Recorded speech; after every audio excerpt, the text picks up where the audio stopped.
The last embrace, Jesus' final hours. The air of Jerusalem was thick with an unspoken tension that seemed to cling to the twilight.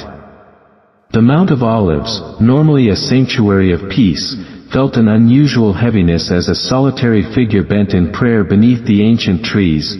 Jesus, secluded in the Garden of Gethsemane, his garments, clinging to him damply, bore witness to an anguish unspoken. His visage, typically a beacon of gentle rapport, now contorted in the throes of inner despair. The enthusiasm of the masses had faded, no adoring crowds accompanied him. Alone under the pale gaze of the moon, with the city lights in the distance and 3 loyal but weary disciples nearby, he faced this hour unaided. "Father," he murmured, pressing his brow to the cool earth. "If it be possible, let this cup pass from me." A moment's stillness followed, as if he awaited the universe to reply, "Yet not my will, but yours be done." The profundity of that supplication is something the world could never fully grasp. Nearby, Peter shifted in his slumber. It was not long before that Peter, full of earnest spirit, had vowed allegiance to Jesus, declaring, "Even if all fall away, I will not," his hand confidently sheathing his sword, pride illuminating his heart.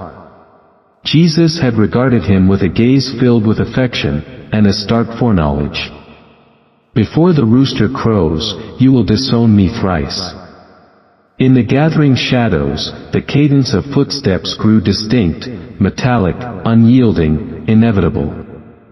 The dim interplay of torchlight pierced through the foliage, heralding an approaching throng. Betraying their leader was Judas. Jesus rose, the moonlight glistening against his moist eyes. He beheld Judas, friend, confidant, traitor, the man whose feet he had bathed, whose share of bread he had broken hours earlier. "Rabbi," Judas addressed, planting a perfidious kiss upon his cheek. Unwavering, Jesus spoke, "Friend," with a poignant tenderness. "Do what you have come for." The group pressed forward, and in a rush of misguided valor, Peter unsheathed his sword, severing an ear of one who stood with the crowd. Yet Jesus intervened. In this, even as bonds were readied, he imparted healing upon the injured, a final testament to his compassion even in the face of his detractors. As they seized him, the ordeal unfolded. Throughout the night, he endured a tribunal, suffered insults, was derided, struck. His lips were mostly sealed, except during the declaration, "You will see the Son of Man sitting at the right hand of the Mighty One, coming on the clouds of heaven." In their rage, they ripped their garments, deaf to the depth of love beside his proclamation, insensible to the echo of pain in his voice. With dawn, Peter lingered in the courtyard, his hands outstretched toward a fire for warmth. He was recognized by a simple servant girl.